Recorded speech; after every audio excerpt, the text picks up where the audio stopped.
I was not the most expensive woman at the auction until the Alpha Queen saw the scar on my shoulder. Before that moment, I was just another pale girl in a white dress, standing beneath chandeliers that looked too beautiful for the kind of room they were lighting.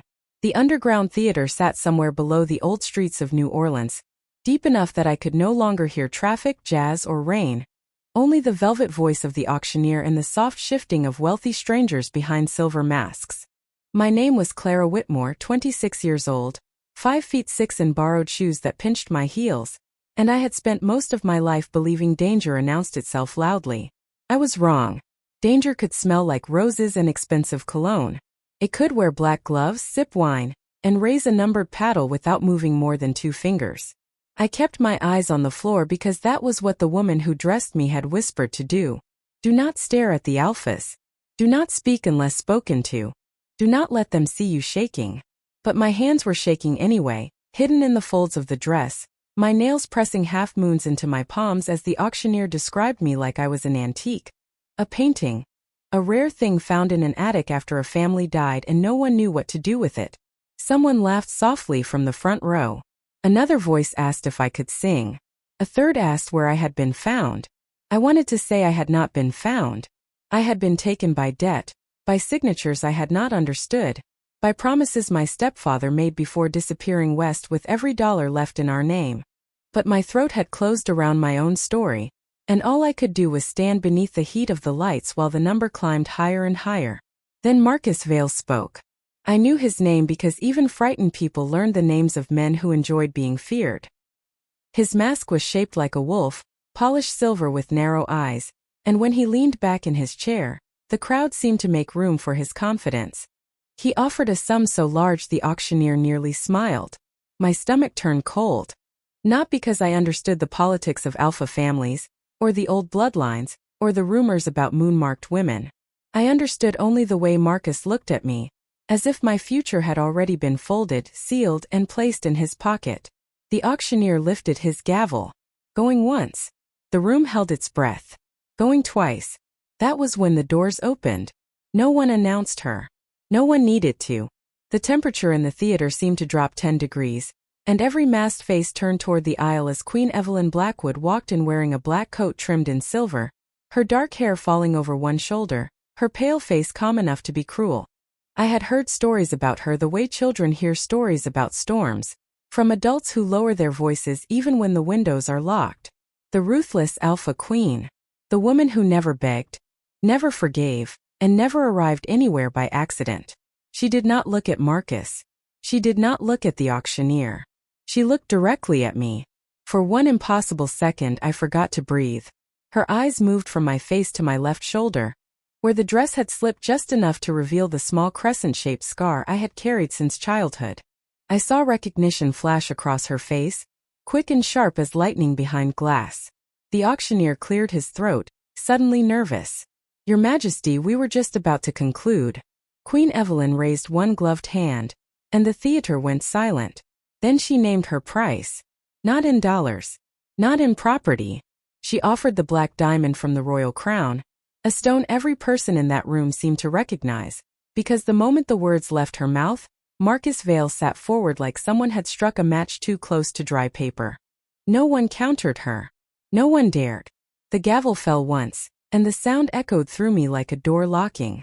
I had just been bought by the most feared woman in the North Dominion, and yet when her guards approached, she said 4 quiet words that changed everything I thought I knew about monsters.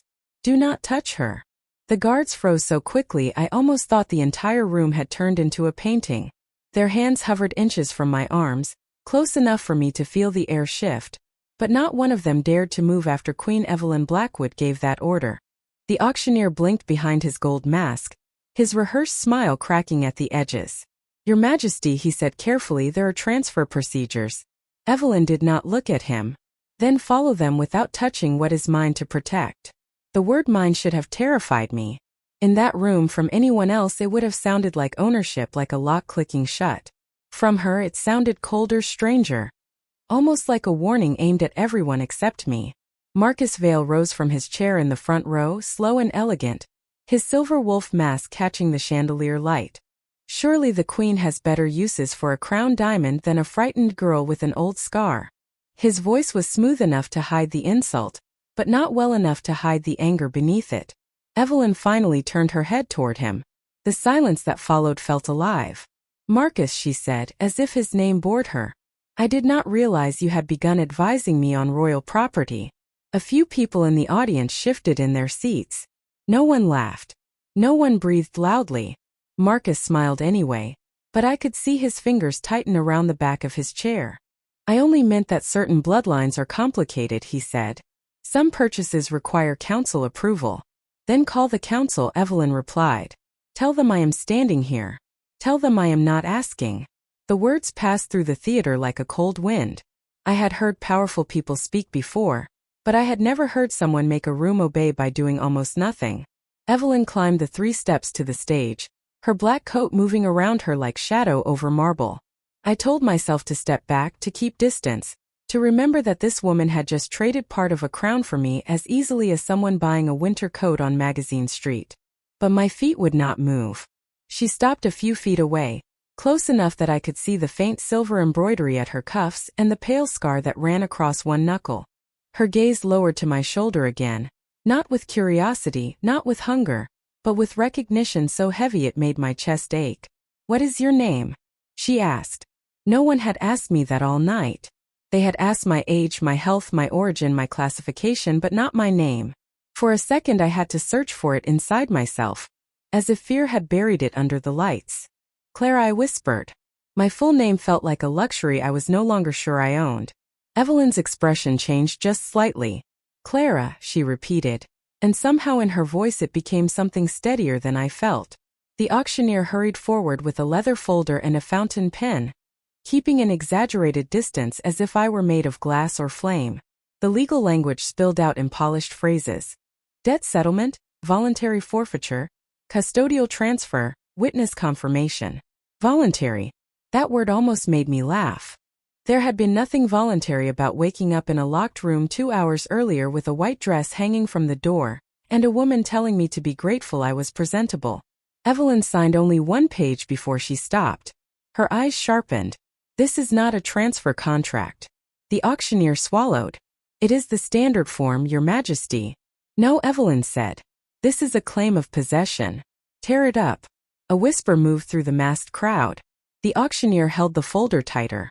"The house cannot release an asset without documentation." Evelyn looked at him, then truly looked, and his voice disappeared. "You will release a person with a protection order," she said. "You will list her debts as paid in full. You will erase the claim against her family name. You will do this before I leave the building, or by morning every patron here will know exactly which laws this house has been bending under the city." The word person hit me harder than I expected. My eyes burned, and I hated that, hated feeling anything in front of these people. Marcus stepped closer to the stage, his smile gone now. "This is sentimental, Evelyn. Dangerous too. A woman marked like that does not simply walk away because you feel generous." Evelyn took 1 step forward, placing herself between Marcus and me without touching my hand, my arm, or even the edge of my dress. She did it so naturally that my breath caught. "I am not generous," she said. "I am patient. And tonight my patience is finished." The auctioneer tore the first contract with trembling fingers and produced another. This one was shorter. Evelyn read every line before signing. Then she took off one black glove, pressed her thumb to a silver seal, and handed the paper to me. Not to a guard. Not to an assistant. To me. "Keep this," she said. "Proves no one in this room has a claim on you." I stared at the document, my hands unsteady around the edges. I wanted to ask why. I wanted to ask what my scar meant, why Marcus had looked at it like a key, why she had paid a treasure for a stranger and then refused to own her. But the questions tangled together behind my teeth. Evelyn seemed to understand anyway. Her voice softened just enough for only me to hear. "Walk beside me, Clara. Not behind me. Beside me." And somehow, under 100 silver masks and one furious wolf stare, I took the first step off that stage. The hallway outside the theater felt even quieter than the auction itself, as if the walls had swallowed every sound before it could reach me. I walked beside Queen Evelyn Blackwood because she had told me to, because my legs were moving before my courage had a chance to catch up, And because behind us Marcus Vale was still watching with the kind of calm that promised this was not finished. 2 guards in dark coats followed several paces back, close enough to protect, far enough not to crowd me. I noticed that because fear had made me notice everything. The red carpet beneath my borrowed shoes, the brass sconces shaped like thorns, the faint smell of rain drifting down from a stairwell that led back to the real city. New Orleans waited above us with streetcars, music, tourists, and people eating powdered sugar beignet without knowing that under their feet. My whole life had just been rewritten in ink and royal seal. Evelyn did not rush me. That surprised me almost as much as everything else. Her stride was measured, but whenever my steps slowed, hers slowed too. Not enough for anyone else to notice, only enough for me to understand that she was matching me. At the end of the corridor, a woman in a gray suit approached with a tablet pressed to her chest. "Your Majesty, the car is ready. The south exit is clear, but Lord Vale's people are gathering near Royal Street." "Then we do not use Royal Street," Evelyn said. "Use the service tunnel to Chartres." "And the house records?" "Erased," the woman answered. "The original debt trail too." Evelyn nodded once. "Good. Clara keeps the paper copy." The woman looked at me for the first time, and I braced myself for pity. I had learned to hate pity. But her face held only professional focus. "Miss Whitmore, my name is Nora Bell. I serve as the Queen's legal secretary. No one from the auction house, the Vale estate, or your family's creditors can contact you without going through our office. If they try, you tell me." I almost laughed because the idea of me telling anyone anything still felt impossible. Yesterday morning I had been working the early shift at a diner off Interstate 10. Pouring coffee for truck drivers and college kids, counting tips in a cracked blue mug, hoping my landlord would give me 3 more days. Now a royal secretary was discussing legal shields and erased debt, as if I had stepped into another person's life. "Thank you," I said, and my voice sounded small, but at least it was mine. Evelyn glanced toward me, not warmly exactly, but with that same precise attention that made me feel seen and unsettled at the same time. "You do not have to thank people for returning what should never have been taken." I did not know what to do with that sentence. It landed somewhere deep, somewhere tired. Before I could answer, a door opened onto a narrow tunnel lit by yellow bulbs. The ceiling was low, the air damp, and for the first time since the stage, I was away from the chandeliers and masks. My breath came too fast. I tried to hide it, pressing the protection order against my chest, but paper crinkled beneath my fingers. Evelyn stopped immediately. The guard stopped behind us. Nora looked away, giving me the kindness of not watching. "I am fine," I lied. "No," Evelyn said quietly. "You are upright." "That is not the same thing." The softness of her tone scared me more than her power had. It made my eyes sting again, and I turned my face toward the brick wall because I refused to fall apart in front of the woman who had just placed a black diamond between me and the world. Evelyn reached into her coat, then paused. "May I?" she asked. 2 words. That was all. Not an order, not a claim, not a royal command.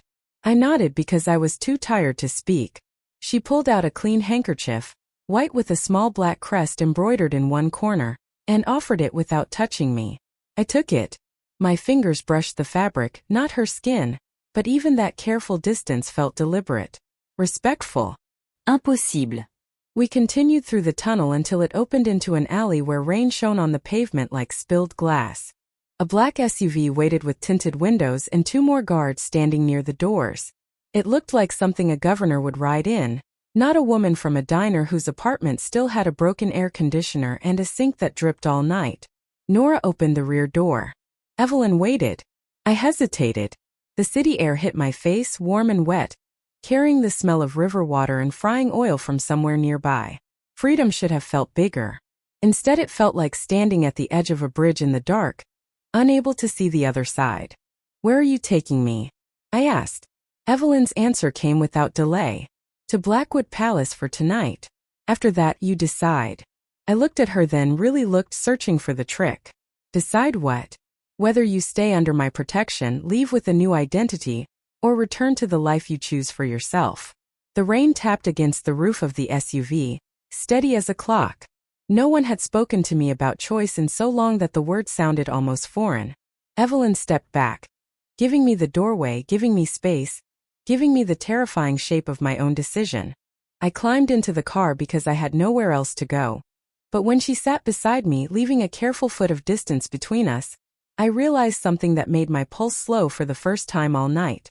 I had entered the auction as property, but I was leaving with a choice in my hands. Blackwood Palace did not look like a palace at first. From the outside, it looked like an old private estate hidden behind 12-foot iron gates and live oak trees heavy with Spanish moss. The kind of place tourists might pass on a swamp tour and invent ghost stories about before moving on.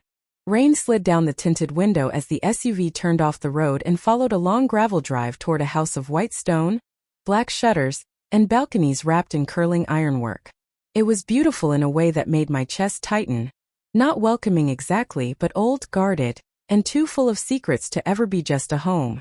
Evelyn sat beside me without speaking, one hand resting on her knee, the other near the door, her bare thumb marked with the faint silver stain from the royal seal. I kept staring at that thumb because it was easier than looking at her face. The space between us felt carefully measured. 1 full foot of leather seat and a lifetime of questions. Every few minutes I expected her to explain herself. She did not. She seemed comfortable with silence, while I had spent the last hour terrified of what silence might hide. When the SUV stopped beneath a covered entrance, Nora opened my door before anyone else could reach it. "Miss Whitmore," she said, stepping aside so I could get out on my own. That small detail almost broke me. On my own. My legs were unsteady, but they were mine. The warm Louisiana rain had softened to mist, coating my skin and the thin white dress until I shivered. Before I could wrap my arms around myself, Evelyn removed her black coat and held it out. She did not place it on my shoulders. She offered it, waiting. I took it because pride was useless when the night air cut straight through the dress, and because refusing kindness just to prove I had survived did not make me free. The coat was heavy, lined with silk, and it smelled faintly of cedar and cold air, which made no sense in New Orleans, but somehow suited her. The entrance hall rose 2 stories high, with marble floors, a sweeping staircase, and portraits of pale women in dark gowns staring down as if judging whether I belonged beneath them. I did not. I knew that immediately. My borrowed shoes clicked too loudly. My damp hair clung to my cheek. The protection order trembled in my hand. A dozen staff members stood in a neat line near the wall, but none of them bowed to me, whispered about me, or stared too long. Evelyn looked at them once. "This is Clara Whitmore," she said.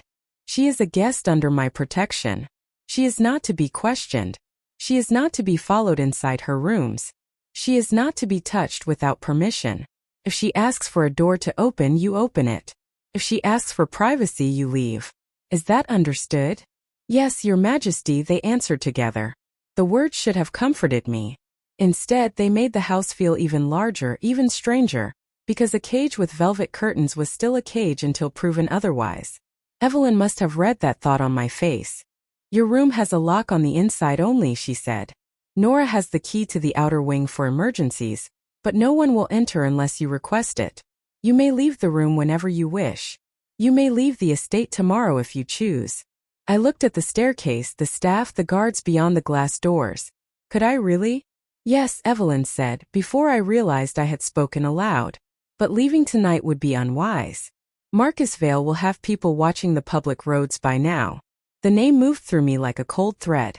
I clutched the coat tighter. "Why does he want me?" Evelyn's expression closed. Not in cruelty, but in calculation, like a door shutting before a storm could get through. "Because he knows enough to be dangerous and not enough to be careful." That was not an answer. "I think you know what this scar means," I said. The crescent on my shoulder seemed to burn beneath the dress, not with pain but with attention, as if the whole palace had become aware of it. Evelyn looked toward the portraits above the stairs. For the first time since I had seen her, she seemed almost tired. "I know what people believe it means. That is different from knowing what you are." Before I could ask more, Nora stepped forward gently. "Miss Whitmore, I can show you to the East Suite. There are clean clothes, a private bath, food if you want it, and a phone with outside access." Outside access. The words hit me so hard I nearly missed the next breath. My own phone had been taken before the auction. My whole life, reduced to unreachable numbers and unanswered questions. I followed Nora up the staircase, but halfway there I turned back. Evelyn remained in the entrance hall below, tall and still in her black dress shirt, looking less like a queen in her own palace than a woman holding back 100 things she did not trust herself to say. "Why did you really bring me here?" I asked. The staff went silent. Nora stopped walking. Evelyn looked up at me, and the distance between the stairs and the marble floor felt suddenly fragile. "Because if Marcus had taken you," she said quietly, "by sunrise you would have had no choices left. And I have done many unforgivable things in my life, Clara, but I will not let that be one of them." Nora led me to the east suite through a corridor where the windows overlooked a courtyard silvered by rain. Every step carried me farther from the marble entrance hall and deeper into the private body of the palace, past closed doors, framed maps, and glass cases holding old letters written in elegant black ink. I kept expecting someone to stop us, to remind me that girls from highway diners did not walk through royal houses wearing the queen's coat, but the only sound was Nora's steady heels and the faint rumble of thunder beyond the shutters. The suite she opened for me was larger than my entire apartment. A sitting room with cream walls and dark wood shelves. A bedroom with a 4-poster bed made in white linen. A bathroom with a clawfoot tub, towels folded like hotel flowers, and a row of soaps that smelled like lavender and rain. On a small table near the window sat a tray of food. Chicken soup, warm bread, sliced apples, and a glass of water beaded with condensation. Beside it was a phone, a charger, and a handwritten card with one sentence in sharp black script. "Use anything you need." I knew it was from Evelyn before Nora said so. My throat tightened at the sight of the phone. It looked ordinary, just a black cell phone with no case, but to me it felt like a bridge back to Earth. Nora placed a key on the table. "Inside lock only," she said. Her voice had softened now that we were away from the staff. "If you need me, press 0. If you need the queen, press 1. Ist hier." "The queen answers her own calls?" "Not most of them," Nora said, and for the first time I saw the smallest hint of a smile. "But I suspect she will answer yours." I did not know what to say to that, so I said the easiest thing. "Why are you all being kind to me?" Nora looked toward the rain-dark window. "Because Her Majesty ordered us to treat you with respect." Then she paused, as if deciding whether honesty would cost her anything. "And because some of us remember what this house was before she became hard enough to survive it." The word hard followed me after she left. I locked the door, then tested it twice. The lock held. No one came in. No one knocked. No one demanded gratitude. I stood in the middle of the room wearing Evelyn's coat over that white dress, and for the first time all night, there was no one looking at me. That was when my body finally understood it was safe enough to tremble. I sat on the edge of the bed and pressed the heels of my hands against my eyes until the darkness bloomed red. I did not cry loudly. I had learned long ago how to be quiet with pain. But tears came anyway, silent and hot, and when they stopped I felt emptier but clearer, like a room after a storm. I changed into the clothes Nora had left for me. Soft gray sweatpants, a white cotton shirt, socks so thick they felt almost ridiculous. Everything fit. That frightened me a little. Someone had guessed my size in advance. Someone had prepared. I ate half the soup before my stomach remembered how hunger worked, then picked up the phone and called the diner. It was almost 2 in the morning, but Jody answered on the 5th ring because she always closed late on Thursdays. "Bayou Belle Diner," she said, sounding tired. "Jody, it is Clara." There was a crash on the other end, probably a mug hitting the counter. "Clara, where in God's name are you? Your apartment door was open, your landlord was asking questions, and some man in a gray car came by looking for you." I gripped the phone harder. "What man?" "I do not know. Expensive suit. Polite in a way that made me want to lock the register. He said he was helping your family settle a private matter." My pulse climbed into my throat. Marcus had moved faster than I thought. I told Jody I was safe, which felt too complicated to explain and too fragile to believe. She wanted an address. I did not give one. Not because I did not trust her, but because suddenly every name I loved felt like something Marcus could use. After I hung up, the room seemed less peaceful. The shadows in the corners looked deeper. I walked to the window and saw the courtyard below, wet stone, black hedges, one fountain shaped like a crescent moon. Evelyn stood there alone in the rain without a coat, speaking to Nora beneath the covered walkway. Even from 2 stories up, I could see the tension in her posture. Nora handed her a folder. Evelyn opened it, read one page and went completely still. Then she looked up at my window as if she had felt me watching. I should have stepped back. I did not. Across the rain, across the glass, across everything I did not understand, her eyes found mine.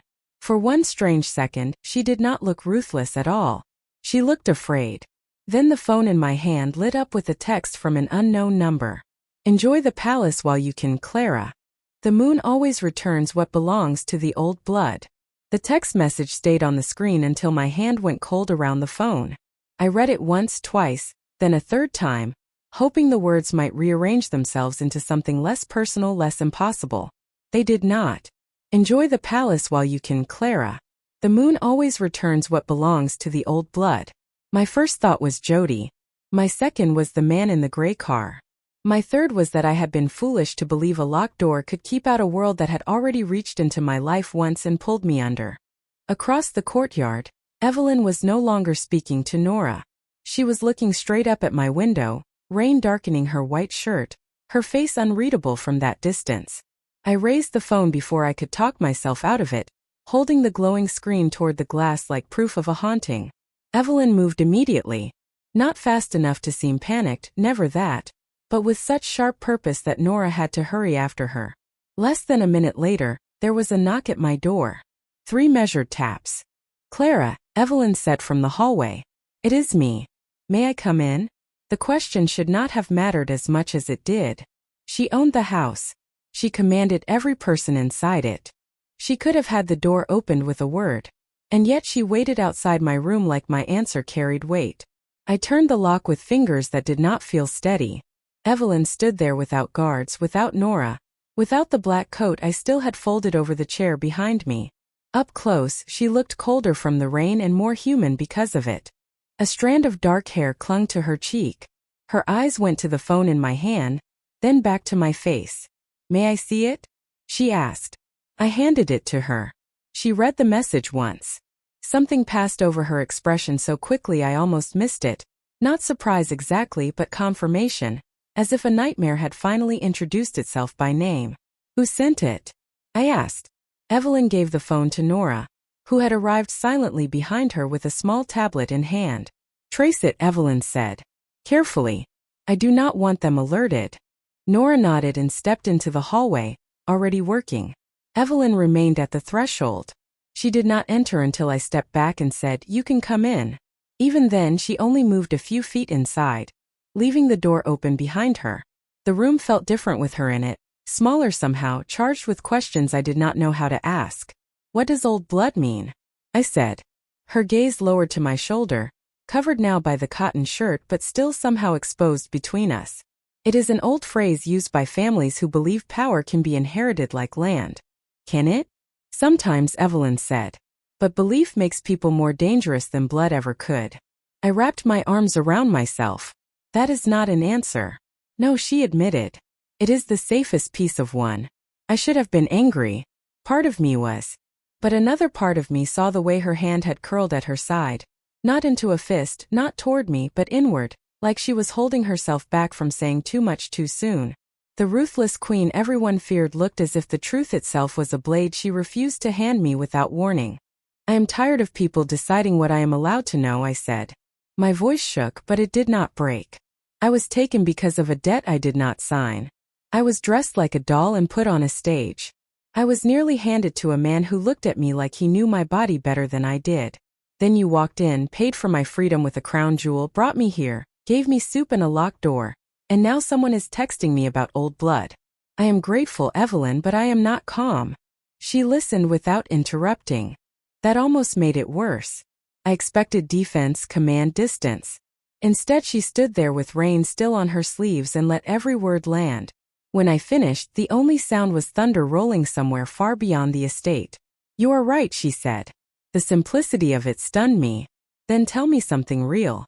Evelyn looked toward the window, where the crescent fountain shimmered in the courtyard below. The scar on your shoulder is called a moon mark. It appears in certain families once every few generations. Most people think it means the marked woman can strengthen an alpha throne. Some think she can break one. Marcus believes both. My breath caught. And you? I think a mark is not a destiny, she said. But men like Marcus build cages out of prophecies and call them tradition. The word cages made my stomach tighten. What happens now? Nora stepped back into the doorway before Evelyn could answer. The number is routed through 3 disposable accounts, but the original ping came from inside the city. Near Clara's apartment. My apartment. The little place with the dripping sink, the unpaid electric bill, the chipped yellow mug on the counter. Suddenly it felt painfully far away and terrifyingly close. Evelyn's face hardened into the mask the world knew. Double the west gate, she said. Send 2 legal officers to Miss Whitmore's building at daylight. Quietly. No uniforms. Then she turned to me and the mask thinned. Clara, I can move you to an interior room with no exterior windows, or you can stay here with additional guards outside the hall. Your choice. There it was again. Choice. Not safety wrapped as control. Not command disguised as care. I looked past her to the open hallway, then to the window where rain kept drawing silver lines down the glass. I want to stay here, I said. I want to see what is coming. Evelyn studied me for a long moment, and for the first time I thought I saw something like respect warm the cold blue of her eyes. Then we will make sure whatever is coming sees you standing. By morning, the rain had washed the world clean, but it had not made it kinder. I slept for maybe 90 minutes, waking every time the old house settled or a guard shifted outside my hall. At 6:30, Nora knocked with coffee, clean clothes, and a plain folder she said I needed to read before breakfast. The clothes were simple this time. Dark jeans, flat black shoes, and a cream sweater soft enough to feel unreal against my skin. No white dress. No borrowed costume. I appreciated that more than I wanted to admit. The folder contained photographs of Marcus Vale, his estate outside Baton Rouge, 3 companies with names that sounded harmless, and a family tree so tangled it looked less like heritage and more like a trap. I sat by the window with the coffee warming my hands while Nora explained that Marcus had influence in courts, banks, private security firms, and half the old families who still believed alpha blood gave them the right to decide other people's lives. She did not say it dramatically. That made it worse. Facts were colder than threats. At 8, Evelyn entered the breakfast room, and every conversation stopped before it truly began. She wore a charcoal suit today, no crown, no jewelry except a silver ring on her right hand. In daylight, she should have looked less intimidating. She did not. The sunlight only sharpened her edges, turning her dark hair glossy and her pale face almost carved. She glanced at the plate in front of me, then at my untouched toast. Eat what you can, she said. Fear feels larger on an empty stomach. I should have resented the instruction, but my stomach chose that exact moment to growl softly, and for the first time since we met, I saw the corner of her mouth almost move. Almost. That tiny almost did something strange to the room. It made her seem possible. Nora briefed us while I forced down half an egg, 2 bites of toast, and enough coffee to feel human. The legal officers had reached my apartment. My landlord was safe. Jody at the diner had been contacted through a discreet attorney, and told only that I was alive and protected. No one had found the man in the gray car. Marcus had requested an emergency council session for that evening. Evelyn listened without expression, but the silver ring on her finger turned once, then twice. When Nora finished, Evelyn looked at me. You may remain upstairs today, or you may learn how to stand in a room full of people who expect you to lower your eyes. The offer surprised me. You mean the council? I mean anyone who mistakes fear for permission. The answer should have sounded harsh. Instead, it landed like a key. So I followed her to a long gallery with mirrors on one side and tall windows on the other. The floor was polished dark wood, and the walls were lined with portraits of Blackwood women, who all seemed to know secrets about survival. Evelyn stopped in the center of the room and faced me. First lesson. Do not apologize for taking up space. I crossed my arms. I do not do that. She raised one eyebrow. Clara. Somehow my name and her voice made lying feel childish. Fine. Maybe I do that. You did it when you entered breakfast. You did it when Nora handed you coffee. You did it when the guard opened the door. You made yourself smaller so no one would regret helping you. Heat rose in my face because she was right, and because being seen that clearly felt like standing too close to a window at night. Evelyn stepped to my side, leaving a respectful distance between us, and nodded toward the mirror. Stand with both feet under you. Shoulders easy. Chin level. Not lifted like you are challenging the room. Not lowered like you are asking forgiveness from it. I adjusted awkwardly. She did not touch me. She only demonstrated, patient and exact, while I copied the line of her posture in the mirror. The difference was startling. I did not look powerful. Not yet. But I looked present. I looked like someone who had not disappeared. Good, Evelyn said quietly. The approval warmed me before I could stop it. Then she taught me how to answer questions without surrendering information, how to let silence work for me, how to look at a person long enough to show I heard them but not long enough to invite ownership. It was strange, intimate in a way I had no language for. Standing in that bright gallery while the most feared woman in Louisiana taught me how to belong to myself. After an hour, my feet ached and my nerves buzzed, but I no longer felt like the girl beneath the chandelier. I felt like the woman who had walked out of it. Evelyn must have seen the shift because she looked at my reflection and said, "There you are." 2 words, soft as breath, and my heart answered before I could remind it to be careful.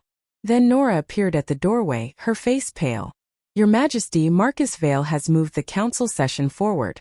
They are already at the south gate." Evelyn's expression became winter. "How many?" Nora swallowed. 12 cars. Representatives from every old family. And Marcus brought a witness who claims Clara signed herself over willingly. For a moment, the gallery tilted around me. Evelyn turned, ready to shield me from the news, but I surprised both of us by stepping beside her instead of behind her. My hands were shaking. My voice was not. Then let them see me standing. The south gate was less than 200 yards from the main house, but the walk there felt longer than any road I had ever taken. Evelyn could have ordered a car. She could have hidden me in an interior room and let lawyers speak in my place.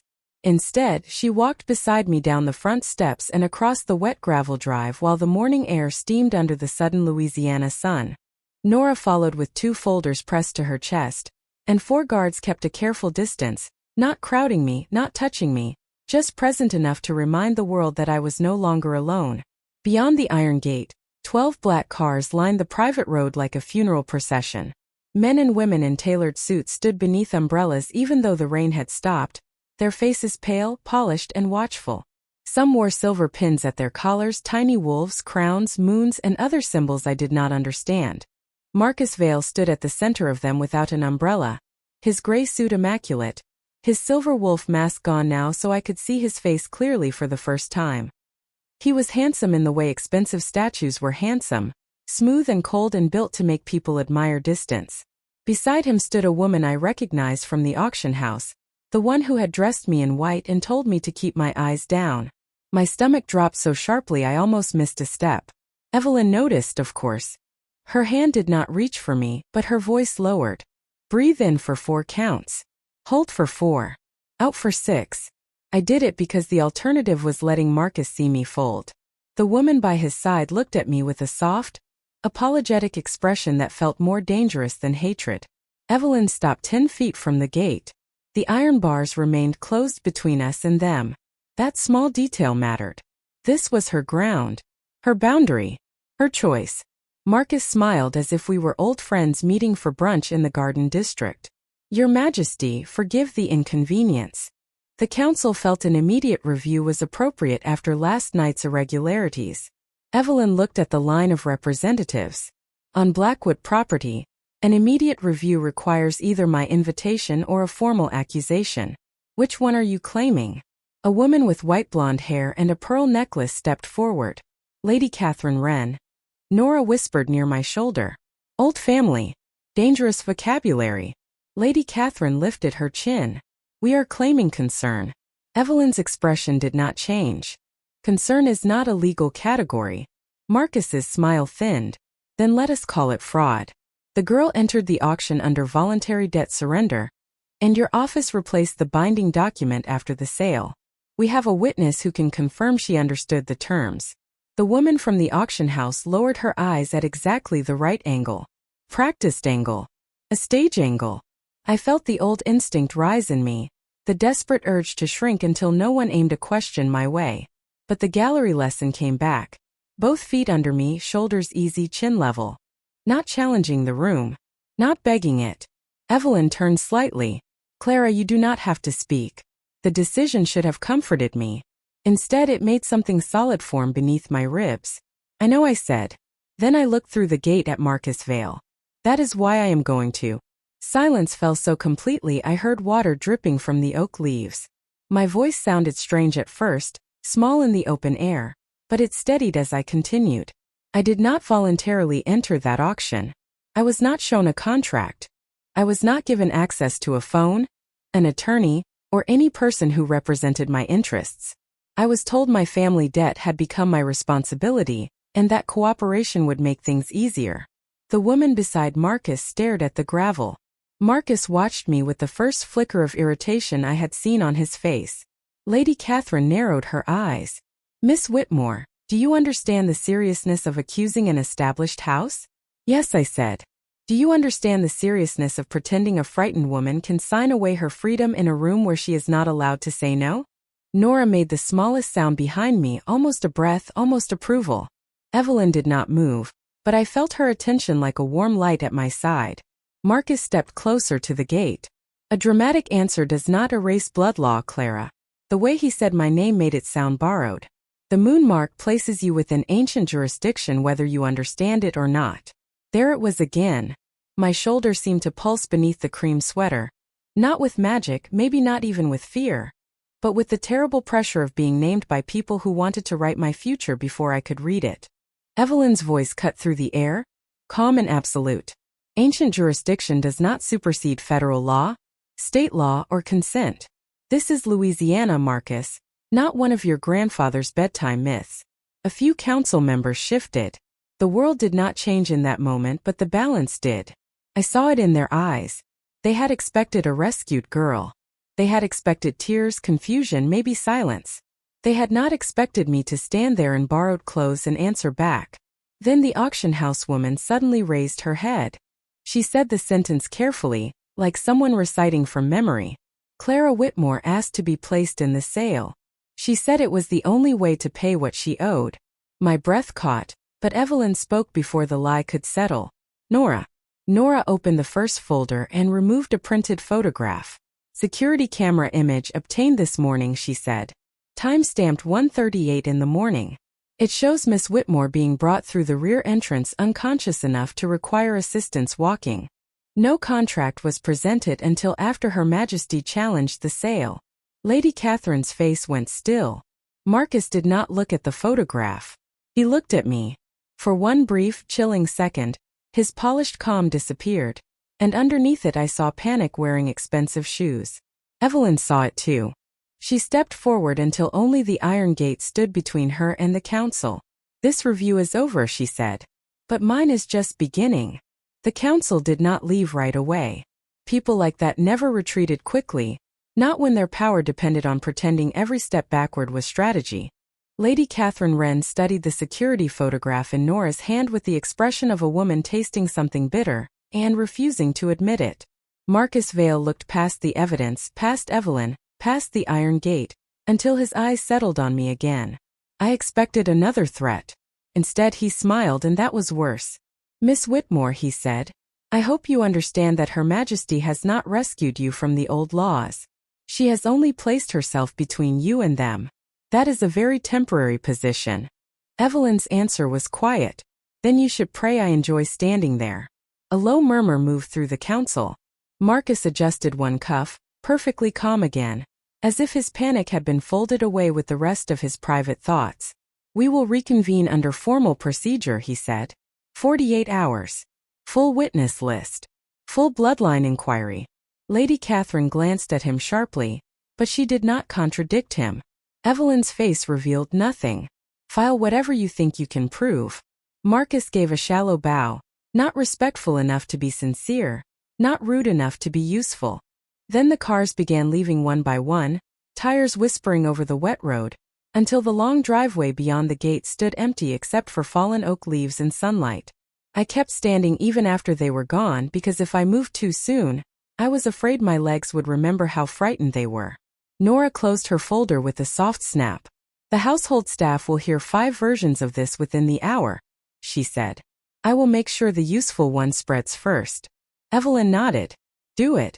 And send the photograph to our attorneys, the state office, and every council member who enjoys pretending they do not know what Marcus buys in the dark. Nora left without another word. The guards moved back to their posts. Suddenly it was just Evelyn and me on the gravel drive, the gate still closed in front of us, the palace rising behind us like a beautiful warning. I looked down at my hands. They were shaking now. I hated that they had waited until after the danger passed to betray me. Evelyn noticed, of course. "You held your ground," she said. I did not feel like it. That is usually when it matters. I gave a breathless laugh that almost turned into something else. "They are coming back in 48 hours. "Yes. And what happens then?" Evelyn looked toward the empty road. "Then they try to turn your life into a legal argument." The honesty should have scared me, but after so many half answers it steadied me. "What is a bloodline inquiry?" Her jaw tightened. "A performance disguised as tradition. They will question your family history, your mark, your debts, your memory, your credibility. They will ask whether you are unstable, confused, influenced, or ungrateful. They will make freedom sound like recklessness and control sound like protection." I swallowed hard. "You have seen this before." Evelyn's gaze returned to me. I was raised in it.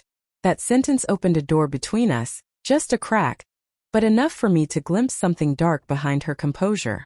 Not cruelty. Not coldness. A girl, maybe, who had learned early that softness was the first thing powerful families tried to take. Before I could think better of it, I asked, "Is that why you became ruthless?" The question seemed to reach her before she was ready. For a second the queen disappeared, and Evelyn Blackwood stood in her place. Rain-damp hair, tired eyes, silver ring turning once around her finger. "No," she said. "I became ruthless because people kept rewarding me for surviving without asking what it cost." The words settled between us, quiet and heavy. I wanted to say something kind, but kindness felt too small for what she had given away. So I said the truest thing I had. "I am glad you were there last night." Her eyes softened, barely, dangerously. "So am I." The moment stretched. Not romantic exactly. Not safe enough for that. But warm in a way that made the morning feel less cruel. Then the front doors opened behind us, and Nora returned with a second folder. This one tied with a black ribbon. "Your Majesty," she said, her voice careful. The archive confirmed it. The Whitmore line was not lost. It was hidden. Evelyn went very still. My pulse began to climb again. Nora looked at me with something close to awe and concern. "Clara, your mother's family name was not originally Whitmore. It was Ashbourne." Evelyn closed her eyes for half a second, as if the name itself had weight. I looked between them. "What does that mean?" Evelyn opened her eyes, and whatever she saw in my face made her answer gently. "It means Marcus was wrong about one thing. Your blood does not only strengthen a throne. According to the oldest law, it can choose one." The archive room sat beneath the west wing. 2 floors below the breakfast room and far beneath the polished-faced Blackwood Palace showed the world. Evelyn led the way down a narrow staircase while Nora followed with the ribbon-tied folder held carefully in both hands, as if paper could become dangerous when it remembered too much. I had expected dust, maybe spiderwebs, maybe shelves forgotten by time. Instead, the room was immaculate. Long rows of climate-controlled cases stretched beneath soft lights. Each one filled with letters, ledgers, maps, photographs, and books bound in fading leather. The air smelled like old paper and cedar, and somehow that made my fear feel quieter. Not smaller exactly, but less wild. Evelyn stopped before a glass table where a family tree had already been spread out. Blackwood names branched across one side in dark ink. Vale names crowded another. And there, almost hidden near the lower edge, was Ashbourne. My mother's maiden name had always been Whitmore because that was what she used after she left her family behind. She told me Ashbourne was a name from an old argument, the kind of history better left in boxes. I had believed her because children believe the silences that raise them. Nora pointed to a woman in a sepia photograph, her pale hair pinned beneath a wide-brimmed hat, her expression calm and unsmiling. "Eleanor Ashbourne," she said. "Your great-grandmother." She disappeared from public record in 1956 after refusing a council match. My fingers hovered above the glass, not touching it. "Council match?" "An arranged alliance," Evelyn said. "Usually dressed up as honor. Usually enforced as duty."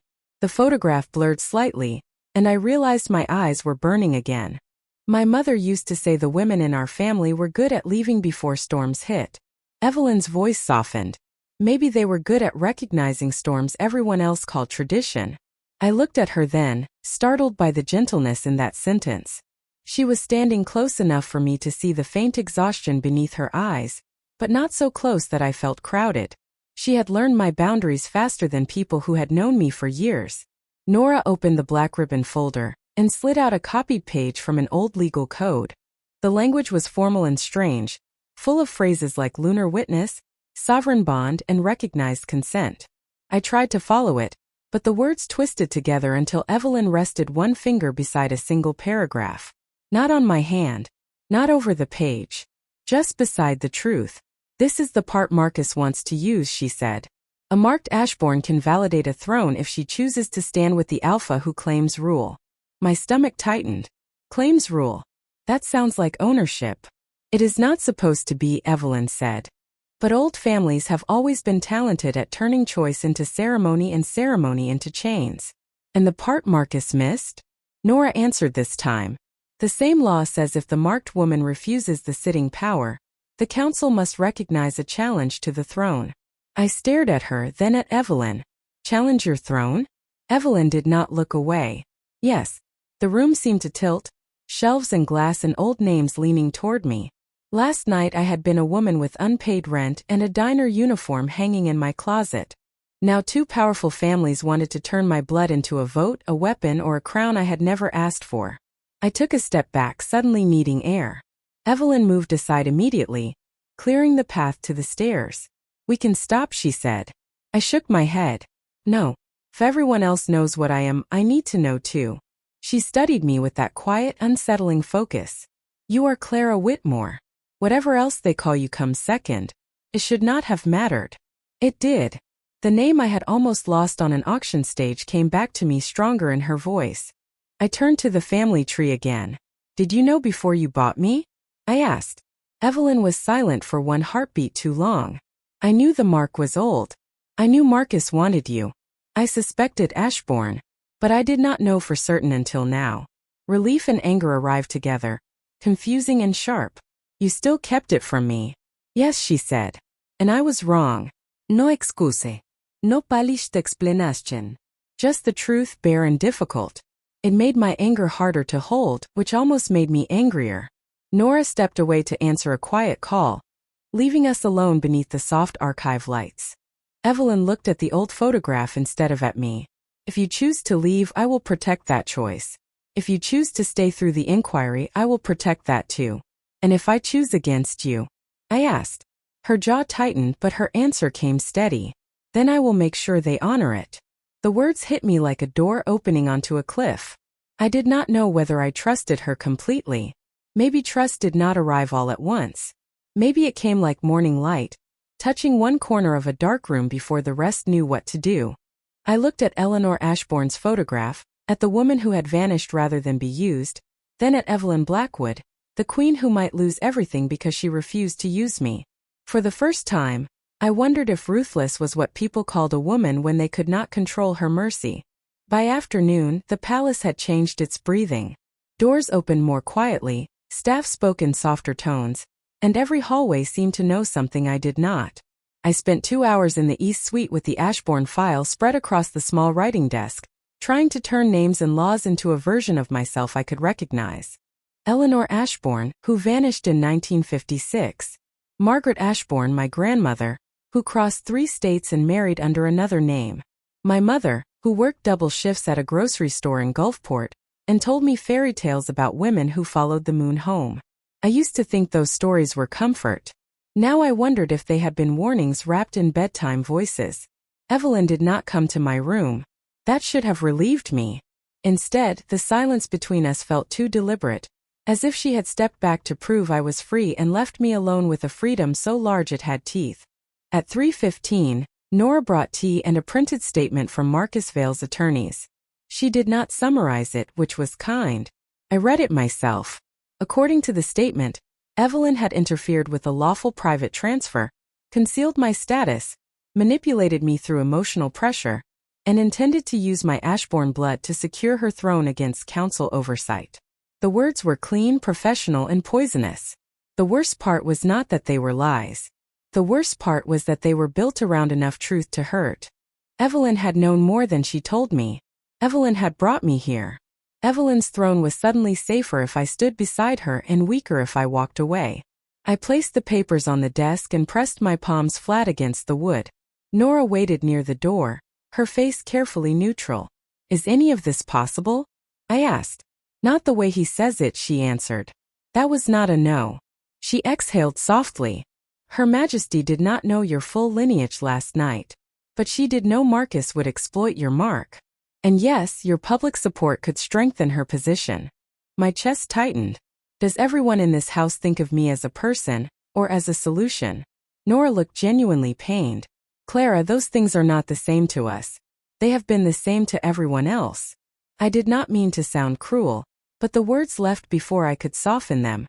Nora lowered her eyes. I will tell Her Majesty you need space. I almost laughed. Space inside a guarded palace. Space inside a bloodline argument. Space inside a story old families had been writing before my mother was born. When Nora left, I changed out of the cream sweater and into my own diner t-shirt, freshly washed and folded in the drawer by someone I had never met. The faded blue cotton felt like proof that I had existed before all of this. I took the protection order, the phone and Eleanor Ashbourne's photograph, then walked downstairs without asking permission. No one stopped me. Guards watched but did not follow until I stepped outside into the garden, where the afternoon heat pressed against the wet earth and the crescent fountain whispered over black stone. I sat on the edge of a bench beneath a magnolia tree and tried to breathe like Evelyn had taught me. 4 counts in. 4 counts hold. 6 counts out. It worked until I heard her voice behind me. You read the statement. I did not turn around. Did you plan to tell me that helping you might also help your throne?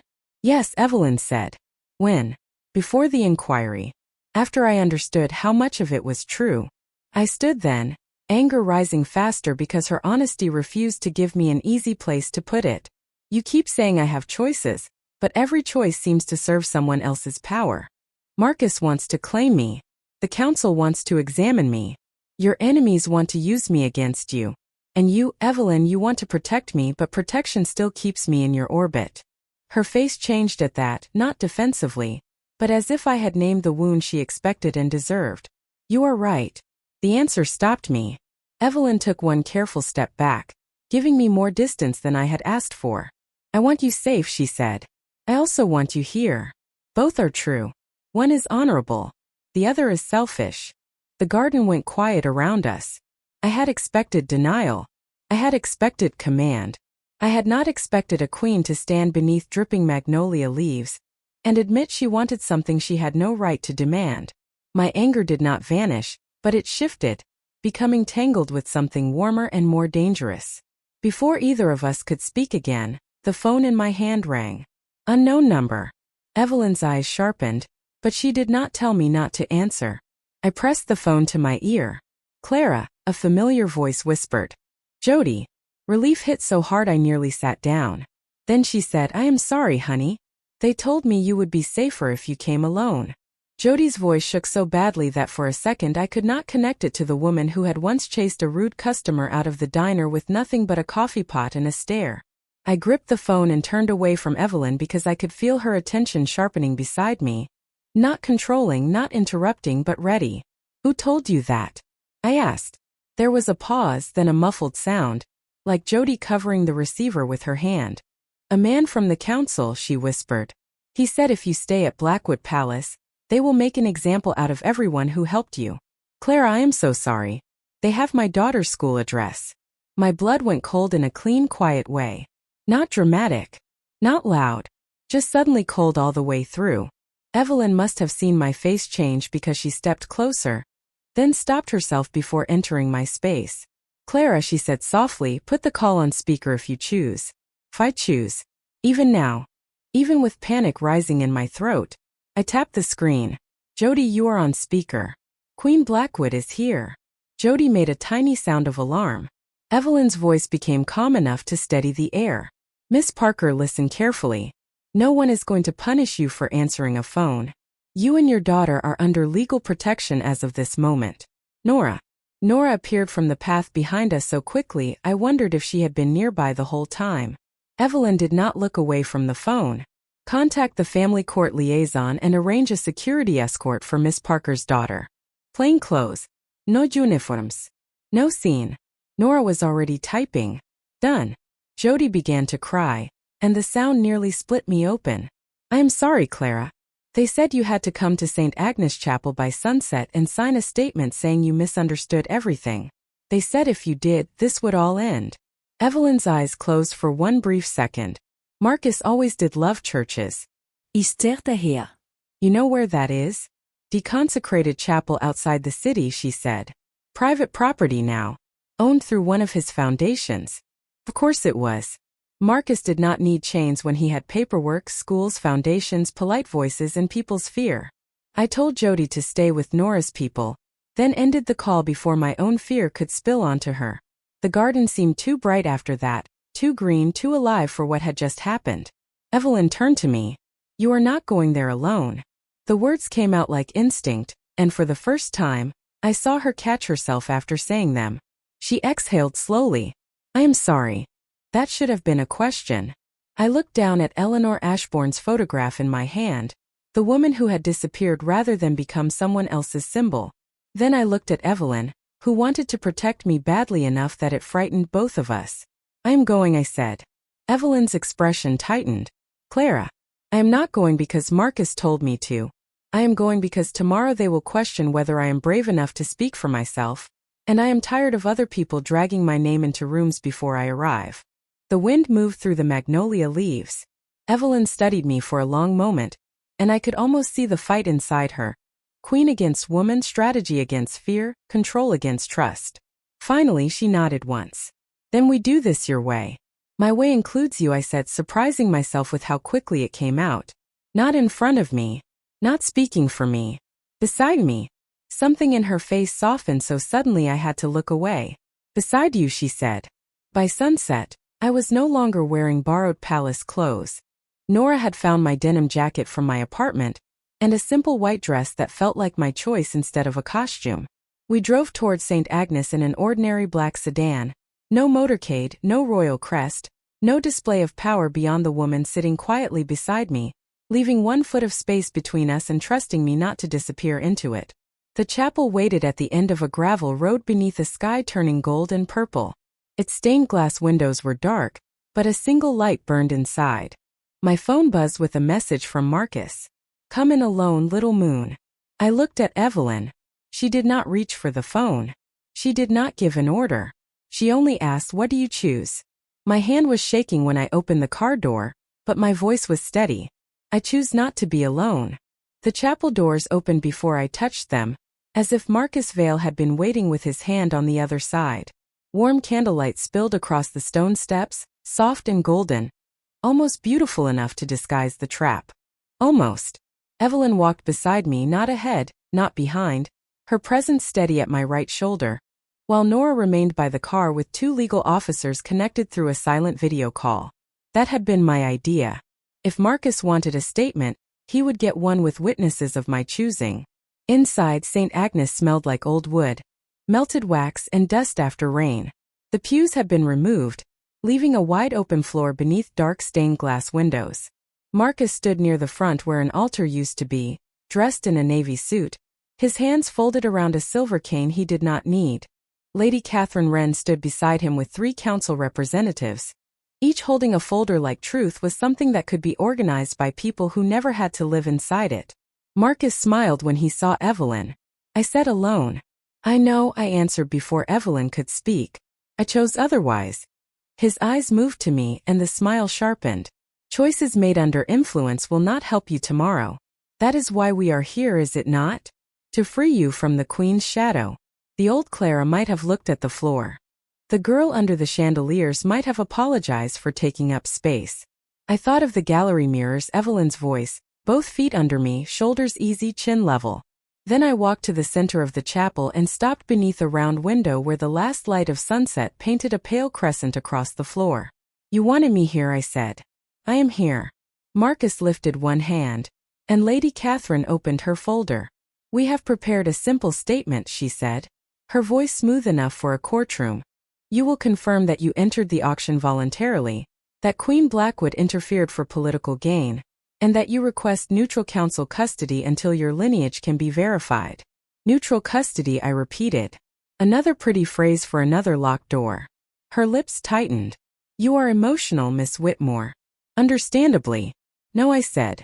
I am precise. That word landed harder than I expected. Evelyn remained silent, and because she did, the room had to hear me. I took the protection order from my jacket pocket and unfolded it slowly. Last night, this paper said no one had a claim on me. This morning, you came to the gate and tried to prove that someone did. This afternoon, you threatened my friend. And now you want me to sign away my own memory because it would make your tradition easier to defend. Marcus sighed almost kindly. Clara, you are confusing protection with coercion. Evelyn bought you. I looked at him. And then she gave me the receipt. The silence changed. Even Marcus blinked. I reached into the inner pocket of my denim jacket and pulled out the second paper Nora had printed before we left, a copy of the royal transfer record bearing Evelyn's seal and one handwritten line beneath the formal terms. Debt paid. Claim released. No custodial right retained. I held it up, my fingers steadier than my heartbeat. If Evelyn wanted to own me, she signed away her claim badly. One of the council representatives stepped forward to examine the page. Lady Catherine's face lost color by inches. Marcus's calm began to fray around the edges, not loudly, not dramatically, but in the small tightening of his jaw, the slight delay before his next breath. A sentimental document does not erase blood law, he said. Then let us talk about blood law, I replied. My voice echoed against the old chapel walls. The Ashbourne line does not belong to you. My mark does not belong to you. My choice does not belong to you. Tomorrow at the inquiry, I will answer every question with my attorneys present. I will not enter council custody. I will not sign your statement.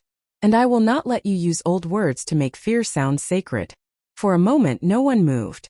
Then Evelyn stepped forward, stopping beside me exactly where I had asked her to be. Not shielding me. Standing with me. Marcus looked from her to me, and something in his expression made the truth clear at last. He had never been afraid of Evelyn's power. He had been afraid of mine becoming voluntary. Lady Catherine closed her folder. We will review the documents before the formal session, she said quietly. Marcus turned toward her. Catherine. She did not look at him. The council will not endorse an unsigned statement obtained under questionable pressure. The words were careful, political, and still the closest thing to a door opening that I had heard all day. One by one, the representatives left the chapel. Marcus remained until the last candle near him trembled in the draft from the open doors. This is not over, he said. I know, I answered.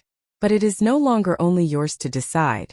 When he finally walked out, the chapel seemed to exhale. My knees nearly forgot their purpose, and I swayed before catching myself. Evelyn noticed, of course, but she did not touch me without asking. Clara. I let out a laugh that was almost a sob. I am still standing. Yes, she said, and her voice was softer than candlelight. You are. I turned to her then, all the fear, anger, gratitude, and confusion rising together until there was no room left for pretending. You could have told them I was yours, I said. It would have been easier. Her eyes held mine. Nothing about you should ever be easier than your freedom. The words moved through me slowly, opening places I had been guarding since long before the auction. I reached for her hand first. Her fingers were cool, careful, and still as they closed around mine. Outside, the first evening star appeared above the chapel roof, pale against the Louisiana sky. I did not know what tomorrow would demand from us. I did not know whether the council would bend, whether Marcus would return with new lies, or whether the name Ashbourne would become a crown, a burden, or simply a piece of history I chose to carry. But as Evelyn and I walked out of St. Agnes side by side, I knew this much. I had not been saved so I could belong to someone else. I had been given enough light to find the door, and enough courage to open it myself.